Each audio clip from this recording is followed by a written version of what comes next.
Assalamualaikum warahmatullahi wabarakatuh. Baik, hari ini hari Selasa ya, masuk ke pelajaran sejarah Indonesia untuk kelas 10 jurusan OTKP dan 10 TBSM SMK Maestro Sepatan dengan saya Bu Ike. Kita lanjut ke materi selanjutnya. Semuanya baik ya kabarnya. Semoga sehat selalu ya. Oke, pelajaran untuk materi selanjutnya yaitu tentang kerajaan-kerajaan pada masa Hindu-Buddha. Coba kita mengamati lingkungan terlebih dahulu. Ada yang tahu ini gambar apa? Mungkin kamu pernah mendengar atau malah sudah pernah berkunjung di suatu tempat yang disebut Trowulan di Mojokerto. Komplek Trowulan inilah yang diperkirakan dulu menjadi pusat pemerintahan Kerajaan Majapahit. Nah, Muhammad Yamin menyebut Kerajaan Majapahit itu sebagai kerajaan nasional kedua. Bayangkan pula tokoh besar seperti Patih Gajah Mada dan Raja Hayam Wuruk yang berhasil mempersatukan Nusantara. Bahkan hingga saat ini, kebesaran Patih Gajah Mada masih melekat dalam ingatan kita hingga makam Patih Gajah Mada oleh masyarakat Lombok Timur dipercaya berada di kompleks pemakaman Raja Selaparang. Nah, gambar di samping ialah makam Patih Gajah Mada yang terletak dalam pemakaman Selaparang, Lombok Timur, Nusa Tenggara Barat. Gajah Mada dan Raja Hayam Wuruk yang berhasil mempersatukan Nusantara, oleh karena itu makamnya masih ada dan dijaga oleh masyarakat Lombok Timur. Kita memahami teks pertama yaitu Kerajaan Kutai. Bicara soal perkembangan Kerajaan Kutai tidak lepas dari sosok Raja Mulawarman ya. Kamu perlu memahami keberadaan Kerajaan Kutai karena Kerajaan Kutai ini dipandang sebagai kerajaan Hindu-Buddha yang pertama di Indonesia. Nah, berarti kerajaan yang paling tertua di Indonesia atau kerajaan yang pertama yaitu Kerajaan Kutai. Kemudian Kerajaan Kutai diperkirakan terletak di daerah Muara Kaman di tepi sungai Mahakam, Kalimantan Timur. Dan sumber sejarah Kutai yang utama adalah prasasti yang disebut Prasasti Yupa atau prasasti batu bertulis. Ya, ini adalah contoh dari prasasti Yupa.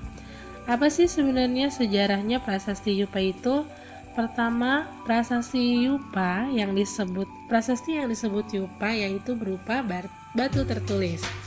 Yupa juga sebagai tugu peringatan dari upacara kurban. Yupa ini dikeluarkan pada masa pemerintahan Raja Mulawarman. Prasasti Yupa ditulis dengan huruf Palawa dan bahasa Sanskerta. Melihat bentuk hurufnya, para ahli berpendapat bahwa Yupa dibuat sekitar abad ke-5 Masehi. Kira-kira berapa tahun yang lalu ya 5 Masehi itu? Selanjutnya kita ke Kerajaan Tarumanegara. Sejarah tertua yang berkaitan dengan pengendalian banjir ya. Kerajaan Tarumanegara ini adalah kerajaan yang sering dikenal sebagai pengendalian banjir. Nah, kemudian berdasarkan prasasti yang ditemukan, letak pusat kerajaan Tarumanegara diperkirakan berada di antara Sungai Citarum dan Cisadane. Wah, berarti di sekitar Jawa ya. Kerajaan Tarumanegara ini betul. Kalau Kutai berkembang di Kalimantan Timur, sedangkan Kerajaan Tarumanegara berkembang di Jawa bagian barat dan tidak jauh dari pantai utara Jawa bagian barat. Nah, sumber sejarahnya apa saja? Ternyata Kerajaan Tarumanegara ini ada ditemukannya sama prasasti juga, namun jumlahnya cukup banyak, yaitu ditemukan 7 buah prasasti.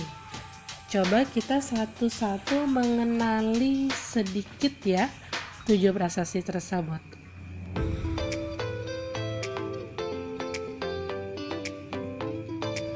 Prasasti Tugu, yang pertama adalah prasasti Tugu. Nah, ini contoh dari prasasti Tugu. Gambarnya diambil dari buku Bambang Budi Utomo 2010. Judulnya adalah Atlas Sejarah Indonesia Masa Klasik Hindu-Buddha, Jakarta, Kementerian Kebudayaan dan Pariwisata. Nah, inskripsi yang dikeluarkan oleh Gunawarman ini ditemukan di Kampung Batu Tumbuh, Desa Tugu, dekat Tanjung Priuk, Jakarta. Dituliskan dalam 5 baris tulisan beraksa Palawa dan bahasa Sanskerta. Inskripsi tersebut isinya sebagai berikut. Dulu kali yang bernama Kandabarga telah digali oleh Maharaja yang mulia dan mempunyai lengan kencang dan kuat. Kalian bisa cari isi selanjutnya di internet ya.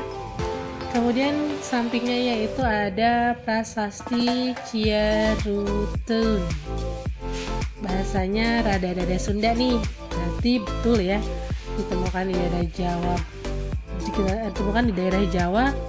Tepatnya ini adalah di Kampung Muara, Desa Ciarutun, Cibung Bulang, Bogor.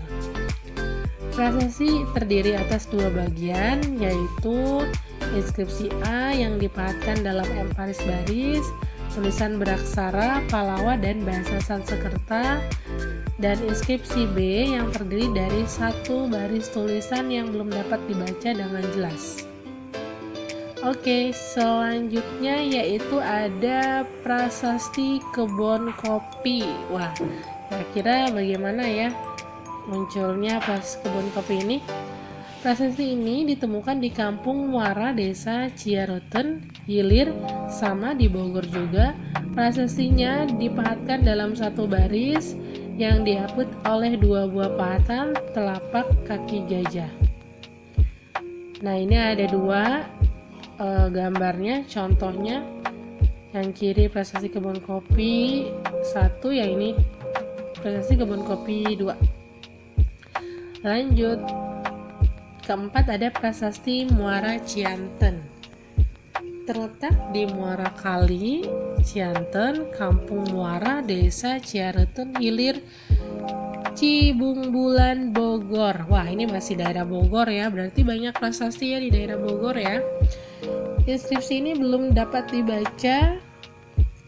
Inskripsi ini dipahatkan dalam bentuk aksara yang menyerupai suran dan oleh para ahli disebut aksara ikal. Oh, berarti masih belum bisa dibaca untuk inskripsi prasasti Muara Cianten.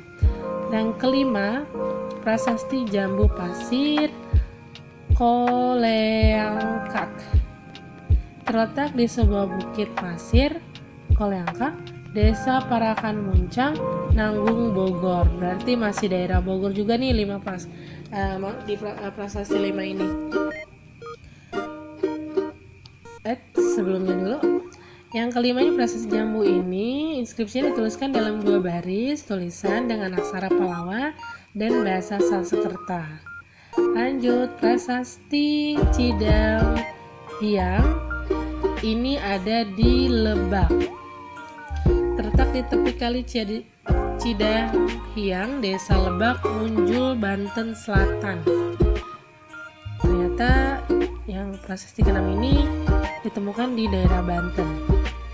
Yang ke-7, prasasti Pasir Awi terdapat di sebuah bukit bernama Pasir Awi di kawasan perbukitan Desa Sukamakmur, Jonggol, Bogor.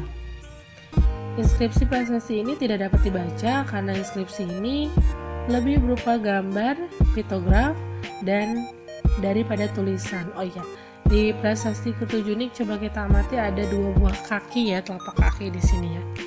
Berarti ini lebih ke gambar daripada tulisan ya. Oke, 7 prasasti sudah kita bahas. Apabila ada yang ingin ditanyakan, silakan. Kurang lebihnya Ibu mohon maaf. Assalamualaikum warahmatullahi wabarakatuh. Terima kasih yang sudah menyimak materi hari ini.